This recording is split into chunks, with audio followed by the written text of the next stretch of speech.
I knew intuitively that the relative experience of reality wasn't separate from the absolute, and yet I longed for a pathway of sorts that could allow me to articulate how that is so. How is it not separate?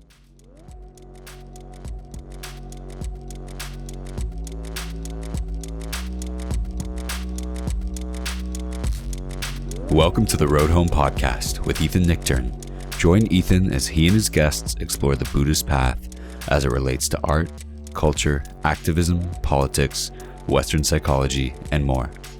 If you'd like to support Ethan's podcast, please visit BeHereNowNetwork.com/Ethan.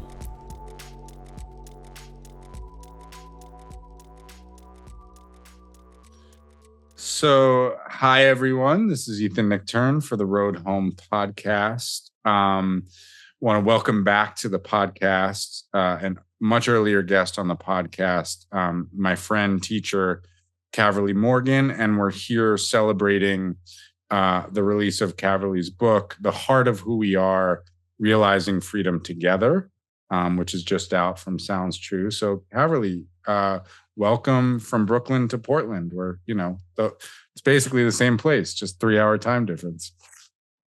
Ethan, thank you so much. I feel really joyous in this moment to be connecting with you again.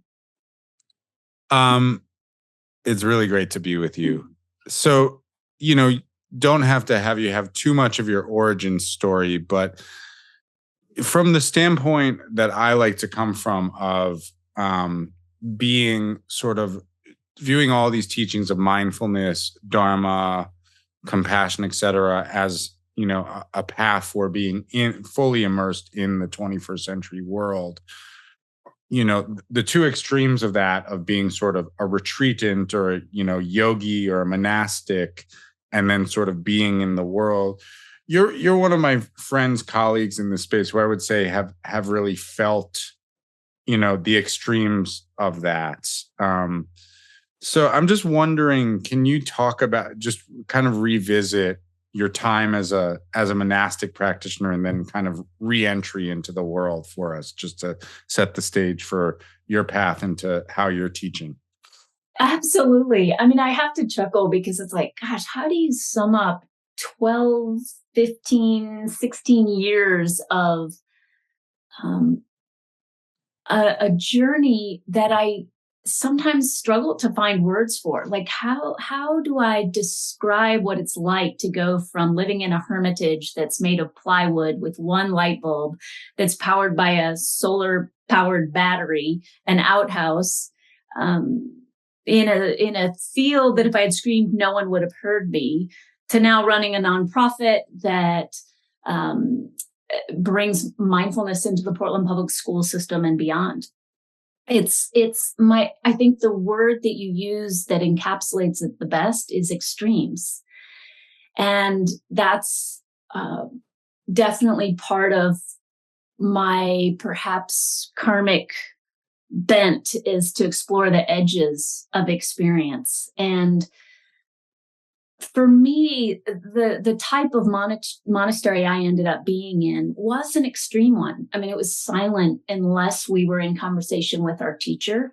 And as you know, Ethan, I was there just over 8 years. So it was a lot of serious focus. And coming out of the monastery, I had a lot of serious focus on what it meant to live in this relative plane reality and apply my practice to that experience. And I was still committed to exploring edges. So I wanted to know what it would feel like to, for example, explore my internal sense of what it meant to identify as being a woman. And I remember buying dresses and makeup and taking salsa classes. And, whereas at the monastery, I shaved my head, I explored what was beyond my conditioned definition of gender and sexuality. So I think the best way to sum up the journey is that I've always been someone who's learned through direct experience. And I wanted to know practice as fully as I could know practice within the context that I was exposed to. And that led me to being a monastic for as long as I was. And then upon leaving, I have been in a somewhat burning query around what does it mean to bring practice through everyday experience, especially in times like the times we're in. Yeah. Yeah.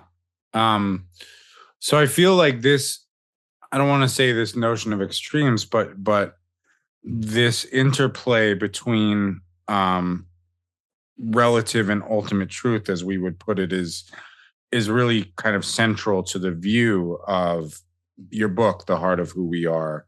So I'm just wondering, because different Buddhist teachers define relative and ultimate truth in different ways. How would you, if you had your shot to do like a 2-minute Dharma talk on relative and ultimate truth, which might be unfair because they're not really digestible that way, but how would you define that, and how did that set up the interplay? Would you agree that that's a huge part of the interplay of your book, and how would you define that in a way to set up your approach to this book? Thank you, Ethan.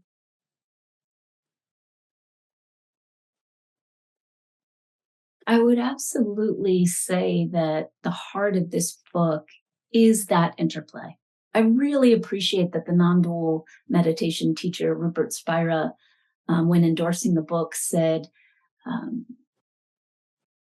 something to the effect of transformation and transcendence. And, what was significant to me about that was that for me, reconciling what has been presented to me as two separate realities has been at the heart of my practice. And as you mentioned, therefore, the heart of this book. So when I speak about the absolute, I'm speaking about what's unchanging. I'm speaking about what Zen master Bankei might have referred to as, or what he did refer to as the unborn mind.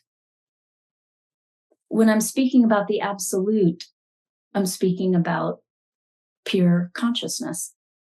When I'm speaking about the relative, I'm speaking about all that's appearing on the plane of reality in which you and I are just chatting and catching up a bit before we start this recording. I'm speaking about all that's appearing within this absolute experience. I'm speaking about that which changes, that which comes and goes, that which is born and dies.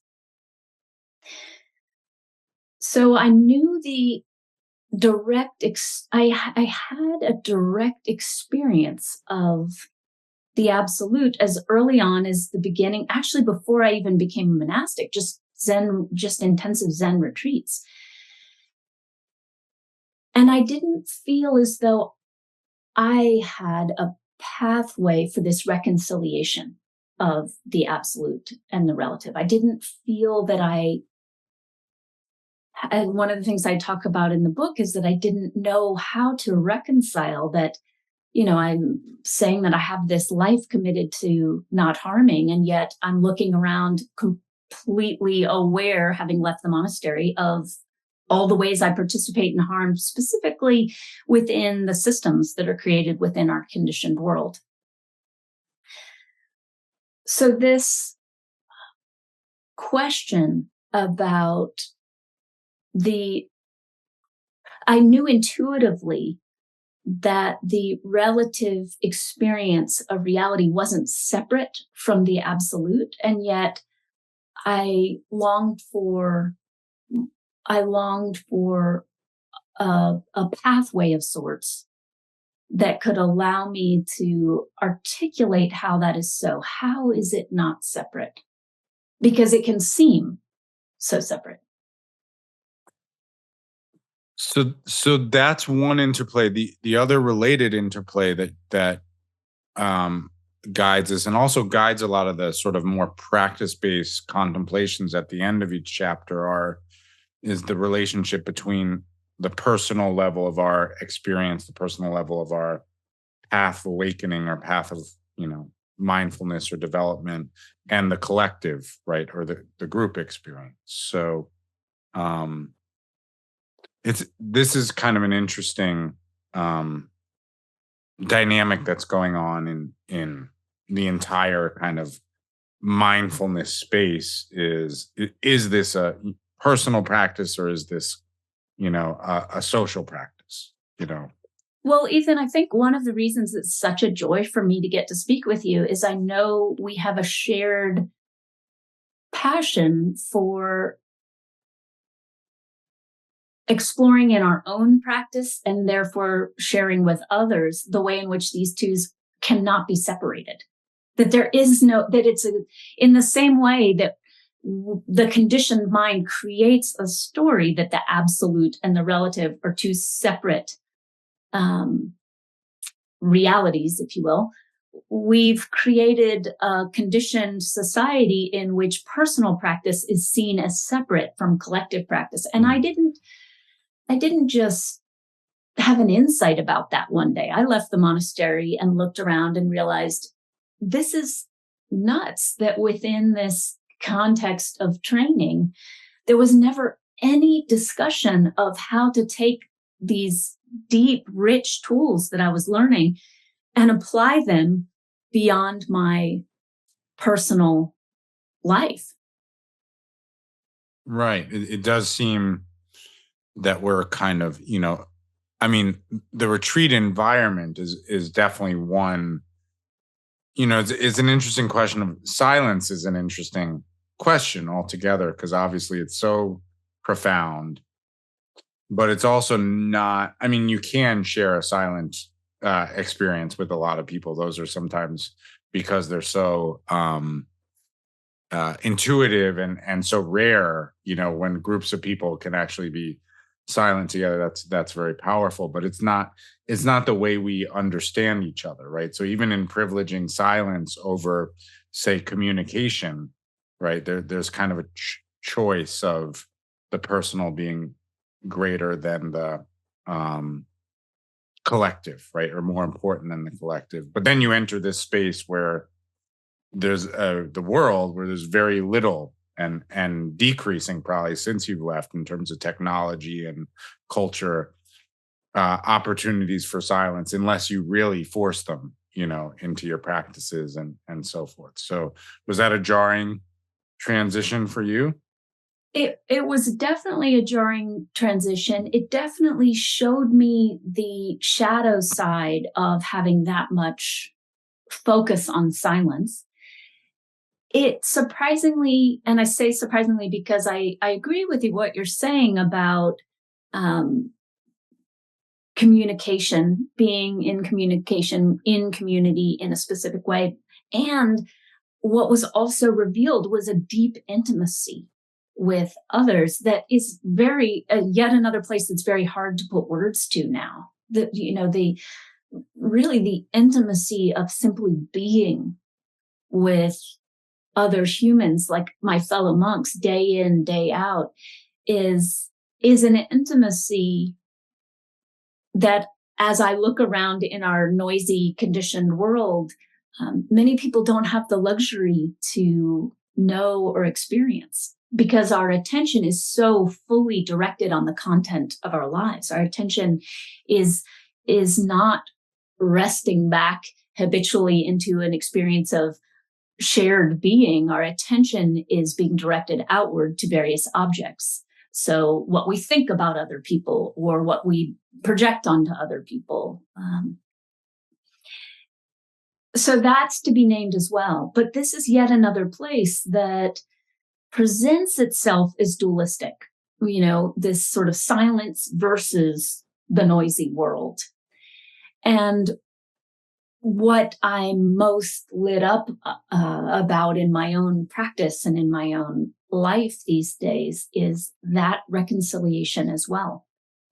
So, what is the silent backdrop out of which everything's arising? And what does it mean to rest in, know, and move through the world from that silence, even in the midst of a noisy world? We have this idea that we can't experience silence until we, as you said, like force it, carve it out, make it happen. And it can be a very constructed experience that again is in opposition to a noisy world. Yeah. Yeah.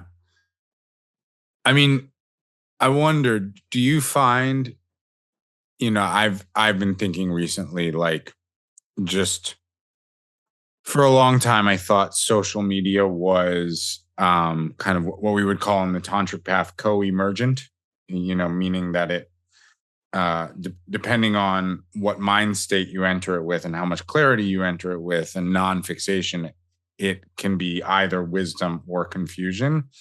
But I've really come to feel that it's kind of designed structurally for confusion more and more. I mean, I still enter the fray for some personal or informational reasons, but I feel like I've gotten a little more pessimistic about the systems of the world, just in terms, especially technological systems. I'll probably recover and shift my view on this because I often do. But do you find that does the noisy world have benefits for you? Do you ever like enjoy the immersion in the noisy world culturally, or the erratic behaviors of it, or the distractions of it? Well, one thing that I appreciate about the noisy world is how much it supports my own practice regarding my commitment to find what's underneath the noisy world, what's true. So finding, for example, the absolute within the relative is another way I could say it based on our conversation so far. Right. So, as you know, I've spent a lot of time in high schools through our program, Peace in Schools. And they're not noisy at all, right? Not only is there tons of noise, but there's noise on so many layers. There's the noise of personal conditioning. There's noise of the collective conditioning. There's the noise, the social media. There's the noise that teens are creating as they get through their own reconciliation with, like, who am I and what's happening with this world, and is the world gonna even survive?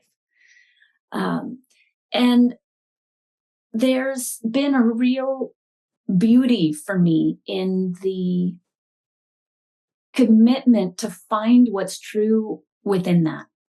And I think that's important because I don't think it's going anywhere. I think these mechanisms of, and I agree with you, the cynicism comes from the recognition that most of what we're seeing are manifestations of our collective conditioning. And that's what's creating all of this noise. So we see actions on behalf of a collective ego rather than actions that are on behalf of the heart of who we are, for example. And that's an important part of my book, is exploring the importance of holding this perspective of it's not what, it's how, through our practices. So I think it's important not to simply write off something like social media, but bring deep attention to the how. What, is what I'm putting out into the world something that's on behalf of the recognition of my true nature, or is what I'm putting out into the world something that is on behalf of personal ego, collective ego? And I don't think that's always a dualistic answer. I don't mean to present it as a dualistic question, but I think it's important inquiry. Yeah. Yeah. I mean, the other part of collective conditioning is when we realize that the harm that it can cause. You told a personal familial story of shame, in your book. So shame, especially for practitioners, I find is such an important aspect of the discussion of being a modern practitioner with some level of privilege. And it's interesting because classic Buddhism actually, it's interesting, like in the Indo-Tibetan system, shame is actually considered a positive quality of mind. I didn't know that. Shame and this is interesting in the Abhidharma teaching. So virtuous qualities of mind, and I think this is partially very Asian, but I also think it's coming from a worldview of a practitioner who regards oneself highly and positively. So the definition of shame, maybe shame is not the best translation, but I'm not a good enough translator to know what is. The definition of shame is by avoiding degraded activity. You hold yourself to a higher standard, so you avoid degrading your behavior. So you act in accord with the Dharma. You act the way an awakened, compassionate person would act, right? Mm-hmm. And embarrassment is other oriented. So it's because you care what otherwise people think of you. They hold you accountable to uplifted, awakened behavior. So it's, the whole thing is coming from this perspective of like, you're basically good, now act like you believe it, sort of, which is not the collective conditioning of this culture. So do you want to talk a little bit about your experience with shame it's or very, students? Or yeah, it's very interesting. I mean, the context I have for it is how helpful it's been to have mentors, spiritual mentors through my own practice who have held me lovingly accountable. And this goes from when I first was writing the book and I shared draft 1 to beloved BIPOC community and got really very clear and in one case, like harsh feedback, like a real reality check. But it wasn't, I think there's something in what you're saying, or something that's lighting up for me around, it wasn't feedback that said you should be ashamed, but there's something important about this kind of sense of loving accountability. I know that you're not living up to what you're trying to do here. And here's where you're getting stuck. So I do wonder how much of it is a language thing. Perhaps we have this sort of blanket view of shame, but perhaps we really need to be using words or phrases like loving accountability, we did a training recently for our staff with Peace in Schools that talked about the importance of holding high standards for youth, right? Like not walking in and just saying, oh, we're mindfulness teachers, so the compassionate thing to do is basically just let be warm and fuzzy all the time, be sort of soft about cell phones being out during a class because, you want to honor their experience. I'm putting on my Portland hippie voice. Is it working? You want to honor their experience. Yeah. That the big difference between Brooklyn and Portland here. Yeah. This is where the cultural difference comes out. Yeah. Nobody's trying to honor anyone's experience in Brooklyn. But does that speak to what was kind of lighting up for you about like shame and? Yeah. I mean, but the negative shame, like, you quote Brene Brown and you have your own family story there, seems more related to like the bad. There's a me that's bad. It's going to stay bad. It's not like, come on, you can do better. Right. Yeah. The shame I'm talking about in the book is how debilitating it is. And this is something, I'd say the most common in working with other students, people, I'd say the most common block I see is whatever I do isn't enough. So there's this, we're so conditioned to come from lack and a mind of scarcity, and shame's part of that whole package. I'm not enough. Life's not enough. I'm not okay. Life's not okay. The shame I'm talking about in the book in that particular section is the shame of that conditioned, limited view, which is linked with self-hate. And then when you look at the relative plane and manifestations of behavior, self-harm, suicidal ideation, that manifestation of I am other than, I am separate is the, I'm speaking about that, the way shame's relationship with that. Yeah. Yeah. Mm-hmm. So what do you do about that shame? I mean, because it seems like people of relative privilege, in regard to their privilege, are the ones who need to become the most accountable. And it does, to me, again, spiritually, the political forces in the entire world, seem to be based spiritually and psychologically around this, right? That people of privilege are either being told, sometimes unskillfully, hey, come on, folks, like make yourselves more like you're not bad people, but make yourselves more accountable.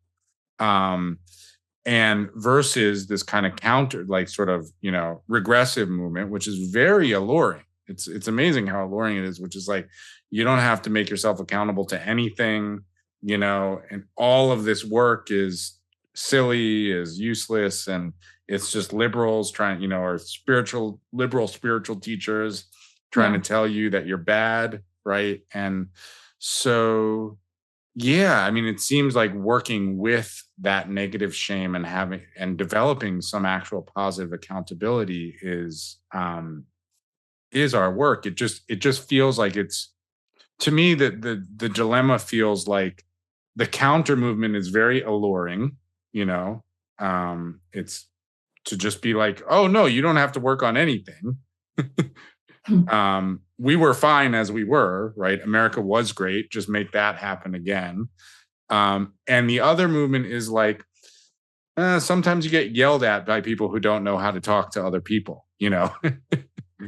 but their intentions are good, and their intentions are actually moving in a slightly more awakened and compassionate direction. So, I mean, how do spiritual teachers hold that kind of middle ground of like loving communication, but come on, put your cell phone away and meditate, come on, acknowledge your privilege. Come on, acknowledge these systems, Well, first, Ethan, I think you're hitting it on the head in my direct experience as well, meaning I resonate with everything you're saying so fully. So first, it seems so clear to me that we have to get shame off the table. Like we can't grow, we can't evolve with shame being that which is binding us, and therefore like a dam in the conversation of our human evolution of human consciousness.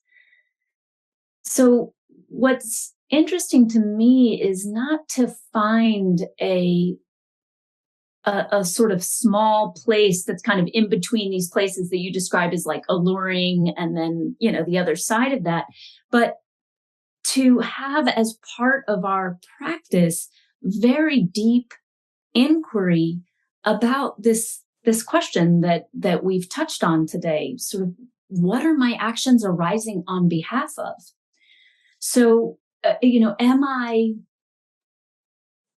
what's the process by which I'm moving through the world?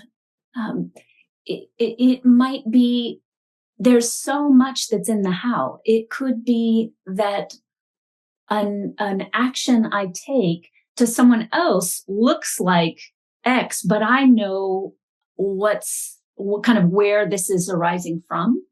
I'm thinking of a particular circumstance in my own family of origin, where, on the outside, it might look like there's a type of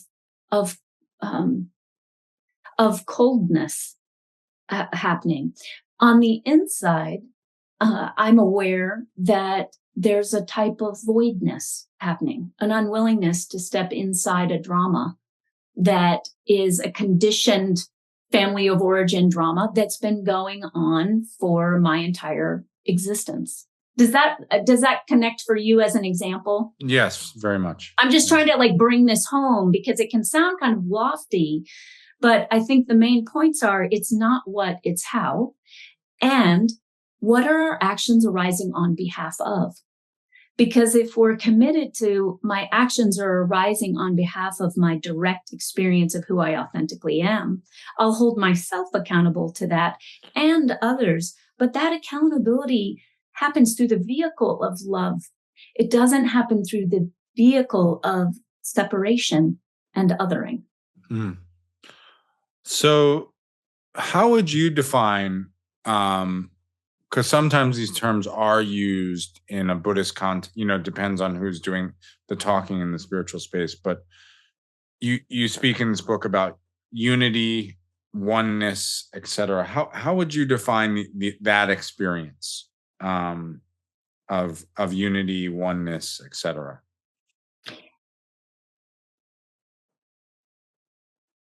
I would define the experience of oneness, unity, shared being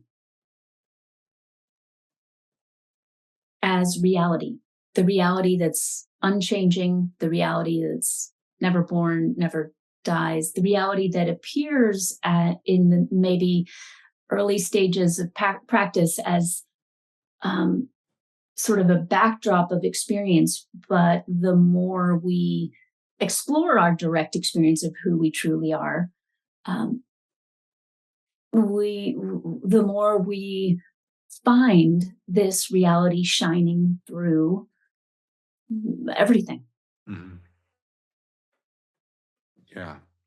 That doesn't, it's not a feeling of like everybody in a collective or everybody in a Sangha having to be on the same page, right?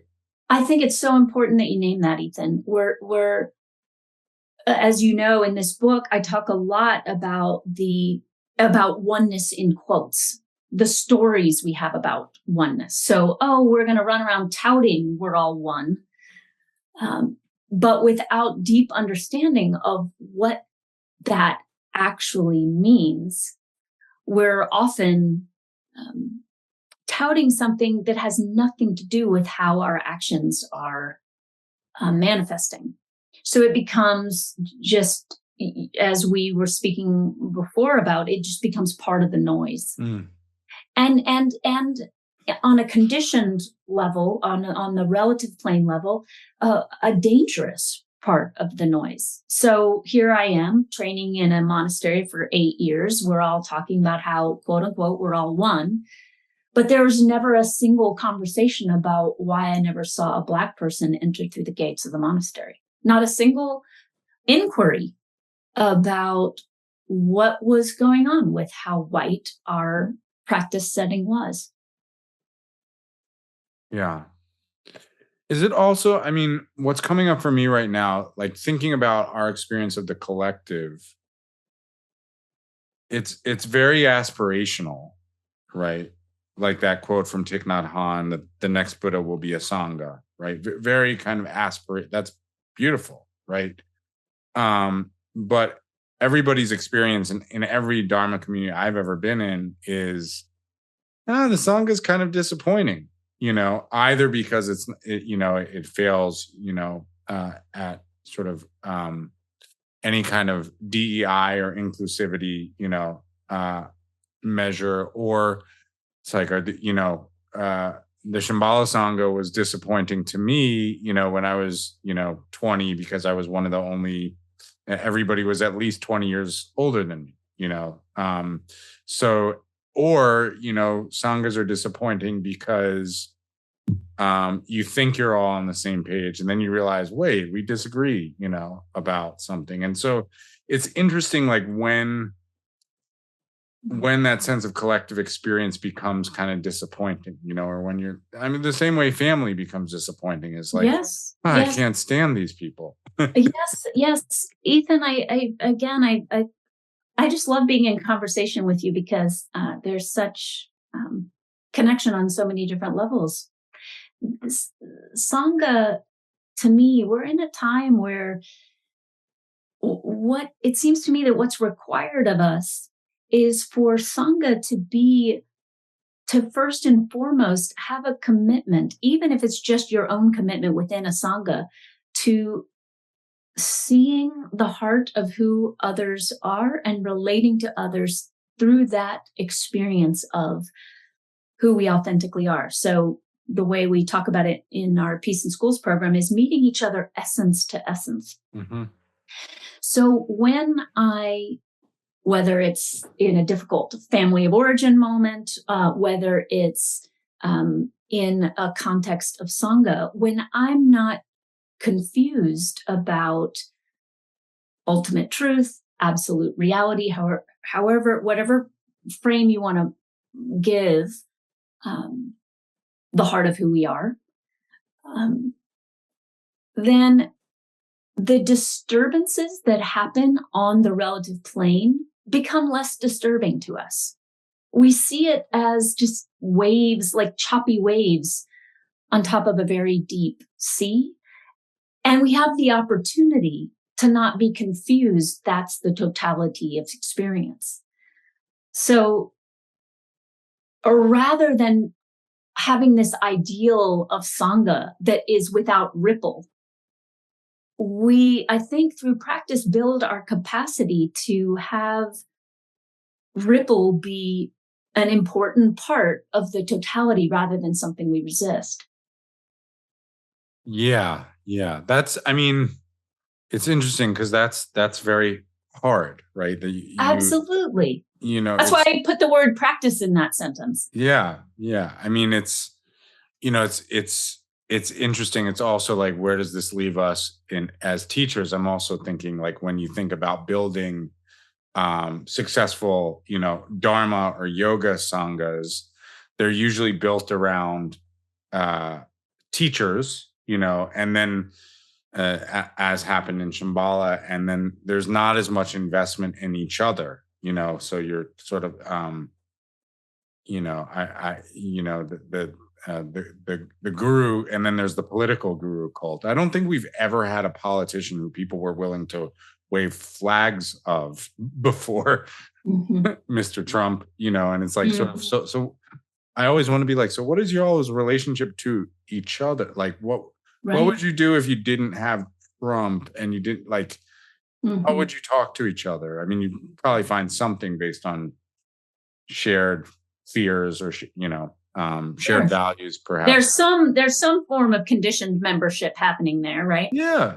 Even, and that's true in more progressive, and we didn't have I don't think anybody would ever wave an Obama flag, but we did have those Shepherd Ferry posters, so how do you get people to hang in with that sort of, those ripples and those disappointments and those kind of, if not disunities, then discords, where you're just like, I don't know that I want to see myself, and I'd rather isolate. I'd rather, go back into my bubble.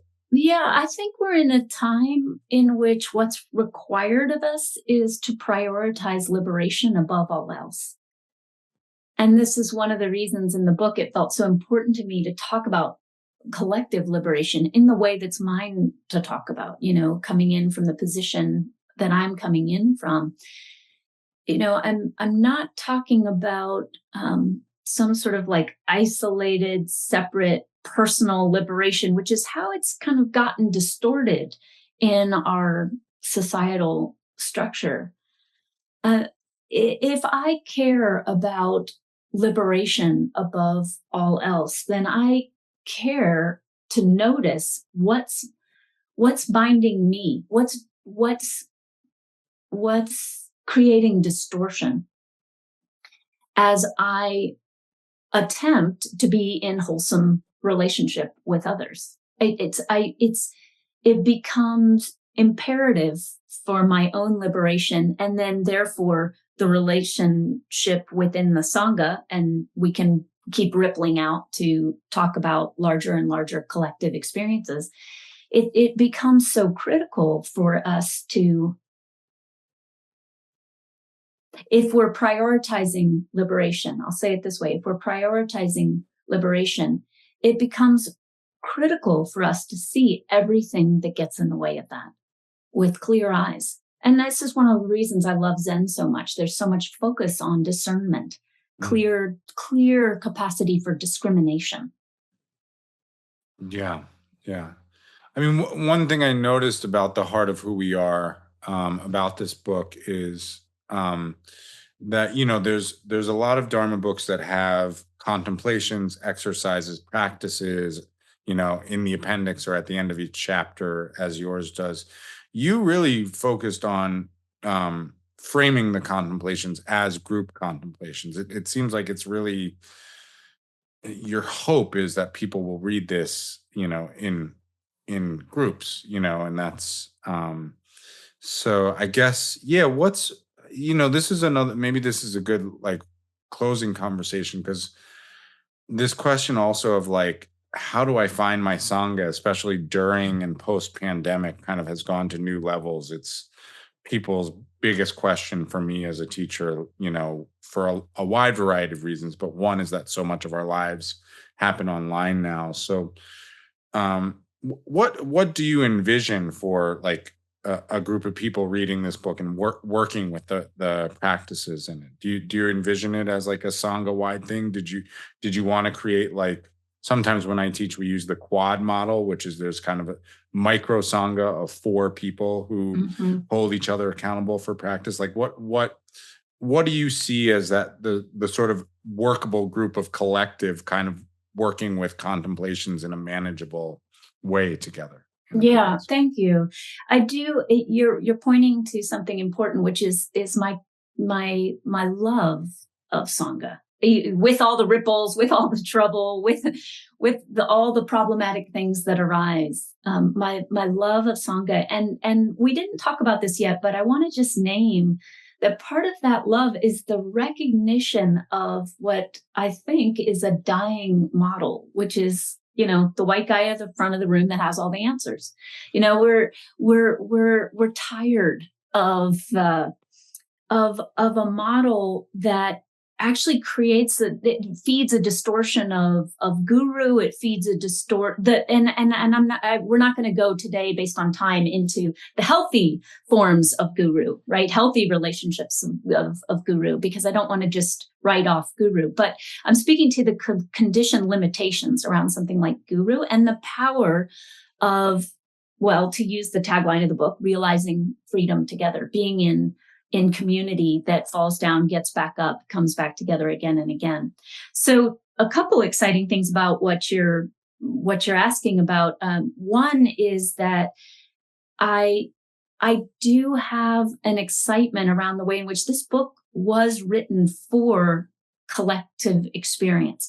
And in fact, it was really only my editor that said, you need to tweak it some, because you're going to get so many people that want permission to just read it completely on their own, never talk to anyone else about it. And that is the way most people read books. Yeah, exactly. So now the book has lots of places where it says, and if you're reading on it on your own, that's fine. And I think there's wisdom in that. If you're reading it on your own, that's fine, loser. No. Exactly. If you can't step up the game, no, it's I actually, I'm thinking of a beloved friend who would never want to join some kind of community experience around this book. And yet I know he's going to get a lot out of this book. And so I really do mean it that's great. And I'm excited to see what happens within these collective contexts that I hope to be able to participate in a sparking of. Rashid Hughes. Do you know Rashid? I know of Rashid. Yeah, Hughes, yeah. Lovely friend, fellow board member through Presence Collective. And Rashid and I will be offering a collective experience around this book in which we focus on a different chapter each month. And that'll start at the beginning of 2023. We're just in the first stages of fleshing out what that will look like. But I'm excited about it because, he identifies as male, he's Black, he's coming through a different practice lens than I first came through. And yet the heart of what we're both committed to is quite shared, specifically our experiences around non-dual teachings, non-duality. And so I, as a white woman, am looking forward to sharing space with him. And as you point to, creating space for community to explore the tools of this book in a shared way. And I want to acknowledge, Ethan, one of the reasons I'm passionate about this is because that's what Peace in Schools has done. It's created context for shared practice that's not Buddhist shared practice. It's conscious community. And so my hope is that people from coming in through all different doorways can find ways to work with the contemplative technologies offered in this book and be in relationship with each other around that. Because I've seen an entire class of high school students shift in relationship to who they are and how they're relating to others and to the world at large, because of their shared practice over the course of a full semester. And if anyone wants to hear more, we my first podcast with Caverly, she talked much more about peace in schools. So you can go into the archives and listen to that one. I forget what number episode it is offhand, but I just wanted to maybe close our conversation. You got a lot of really good blurbs for this book, and I'll just read the one since it's very, very on point and positive, that Kristin Neff, who's done a lot of groundbreaking psychological work with the teachings of self-compassion, gave to you. She said, "This book is a masterpiece. It offers the reader a deep understanding of non-duality in accessible and tangible ways, illustrates how to apply this understanding to social justice and cultural change. And it's one of the most personally impactful books I've read in a long time." So I know some people who listen to me are probably fans of Kristin Neff as well. So she calls this book a masterpiece. And I also think it's a really, really useful. I told Caverly, I usually like to read as much of the book as I can because I'm in the process of moving. I'm only got to read a little less than half the book. But I really, really appreciated what I read and really love that it is set up with this symphony between the personal and the collective, the relative and the absolute, and really is set up to have group practice and group contemplations be at the forefront, even if you have to sometimes be an introverted loner like me and read it by yourself. And it's the heart of who we are. I'm just going to say that one more time so folks can remember. So Caverly Morgan, I just want to say thank you so much for being on the Road Home podcast. And I hope we're living in an okay space when this comes out. I hope everything is well there in Portland, because we're recording this before the election. It'll come out after the election. So we'll see what life feels like. It's important to acknowledge that, isn't it? It's like our entire world on the relative plane could be quite different by November 29th when this book comes out. Right. Yes. Okay. But yeah, thank you, Ethan. Thank you so much. Like I said, for me, it's just joyous to feel our connection points regarding our practices. Our shared desire to not shy away from things on the relative plane. And you've illustrated such commitment to that endeavor and to being, somewhat fearless. We live in a culture that it can be kind of scary to just keep putting out there. No, this too is wholesome practice. And here's how we're going to frame it and talk about it. And yes, I'm going to get pushback and I embrace that too. Thank you for modeling that. Thanks so much, Caverly. Okay. Well, for the Road Home podcast, this is Ethan Nichtern, and thank you all for listening, and see you next time. Thank you.